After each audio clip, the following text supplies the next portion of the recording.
देखिए, आज कैथल आने का मुख्य उद्देश्य भगवान परशुराम जी का जन्मोत्सव के उपलक्ष्य में एक भव्य कार्यक्रम का आयोजन हो रहा है पंचकूला में 27 तारीख को ताऊ देवीलाल स्टेडियम में सुबह 10 बजे। और इस कार्यक्रम के मुख्य अतिथि माननीय मुख्यमंत्री जी होंगे।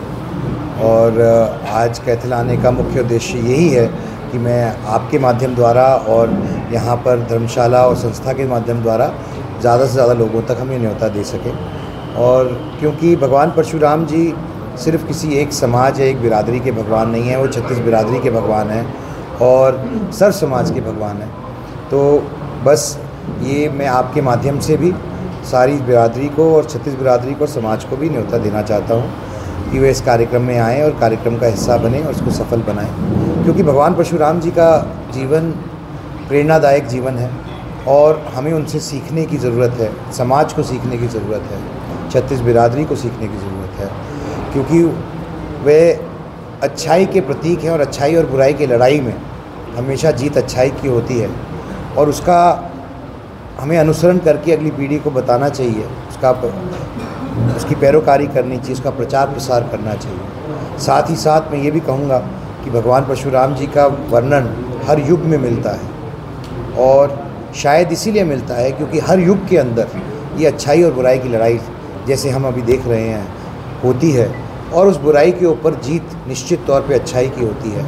और मुझे लगता है कि हम अगली पीढ़ी को भगवान परशुराम जी की शिक्षा, उनके जीवन का अनुसरण करते हुए उनकी क्या चीज़ें हैं जो हमें अगली पीढ़ी और युवा पीढ़ी को देनी चाहिए ताकि वो उसके ऊपर अपने आप जीवन में सम्मिलित कर सके, ये उसका एक मुख्य उद्देश्य है। उसके अलावा जो भी विषय समाज के रहेंगे उनको हम माननीय मुख्यमंत्री जी के सामने रखने का काम करेंगे। प्रदेश के किन किन जिलों में आपने अब तक यात्रा की? मैं प्रदेश के अधिकांश ज़िलों में जा चुका हूं और अगले 1-2 दिन में बाकी ज़िलों में भी जाऊंगा।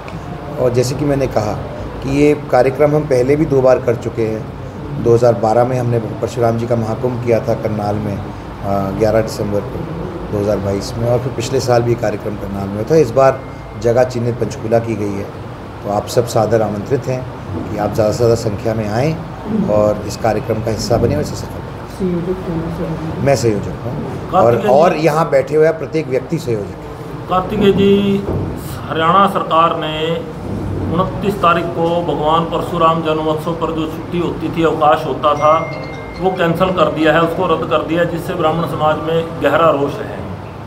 तो हम चाहेंगे कि आप हमारी बात जो है ना मुख्यमंत्री जी तक पहुँचाएँ और ब्राह्मण समाज का। मेरी जानकारी में 29 तारीख को नहीं कैंसिल की गई है, छुट्टी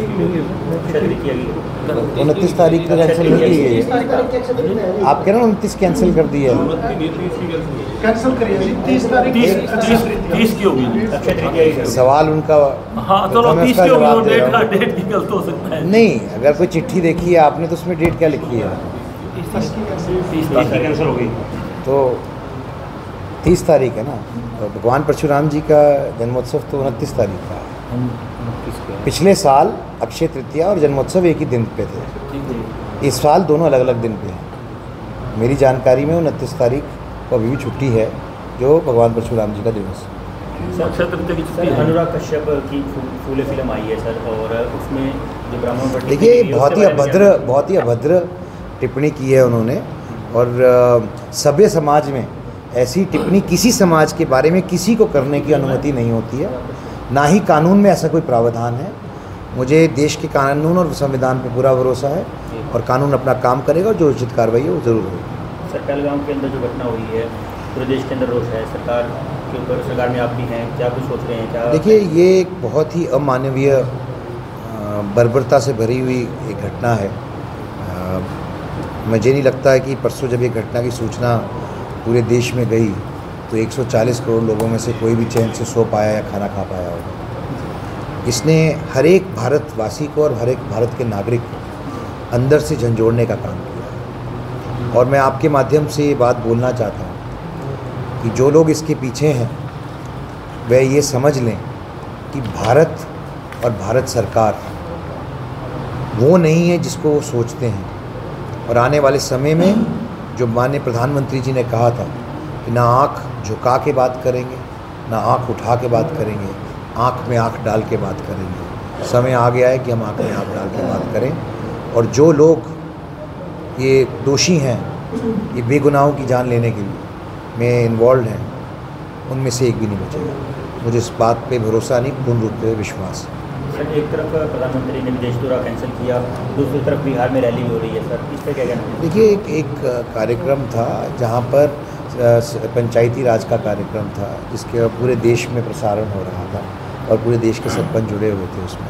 उसके अंदर आधिकारिक कार्यक्रम में उन्होंने शिरकत की थी और उन्होंने सारे कार्यक्रम रद्द किए। और मुझे नहीं लगता है कि इस विषय के ऊपर राजनीति करनी चाहिए राजनीतिक दलों को या विपक्षी पार्टियों को। अनेकों तमाम तरीके के बयान विपक्षी पार्टियां दे रही हैं, तो मुझे सिर्फ इतना कहना है कि कम से कम ऐसे मौके पर, कम से कम जब इससे दुख की घड़ी है, पूरे देश को, सारे 140 करोड़ भारतवासियों को एक होकर, एकत्रित होकर, एका से दुश्मनों का जवाब देना है। और जो बाहर की ताकतें हैं वो चाहती हैं कि हमारे यहाँ पर ध्रुवीकरण हो, पर वो शायद भारत को नहीं जानती कि जब जब भारत के ऊपर विफता आई है, पूरा देश एक मुश्त होकर दुश्मनों के सामने खड़ा हुआ है। सर, इस पहलगाम की जो घटना हुई है इसको हिंदू मुस्लिम से जोड़कर देखा जा रहा है और साफ तौर पर जितने भी, देखिए, ये घटना देश के दुश्मनों ने की है और जो देश के दुश्मन हैं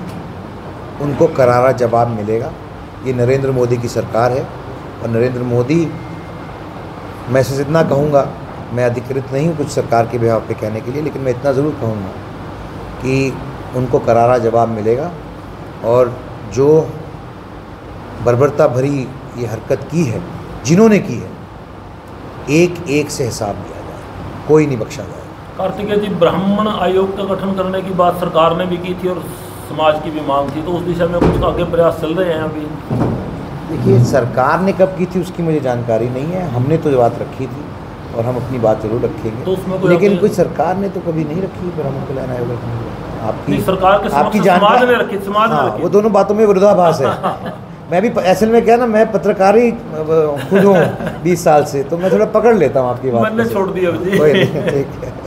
ठीक है, थैंक यू वेरी मच। तो मैंने आपकी बात का जवाब दिया, हमने अपनी बात रखेंगे और जो भी बात समाज की उचित है माननीय मुख्यमंत्री सरकार के आगे। परशुराम जयंती पे कोई संदेश जी?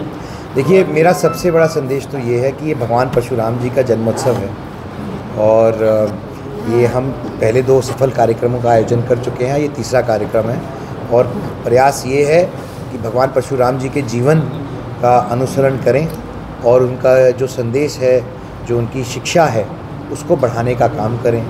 क्योंकि हम ब्राह्मण होने के नाते भगवान परशुराम जी के वंशज हैं, लेकिन जैसे कि मैंने पहले कहा कि भगवान परशुराम जी किसी एक समाज या एक जाति के नहीं हैं, वो भगवान 36 बिरादरी के होते हैं, सबके होते हैं। तो हमें उनका संदेश 36 बिरादरी में सबके आगे रखना चाहिए और फैलाना चाहिए ताकि युवा पीढ़ी उससे प्रेरणा लेके से और प्रोत्साहित होकर आगे अपना जीवन उनके मूल्यों को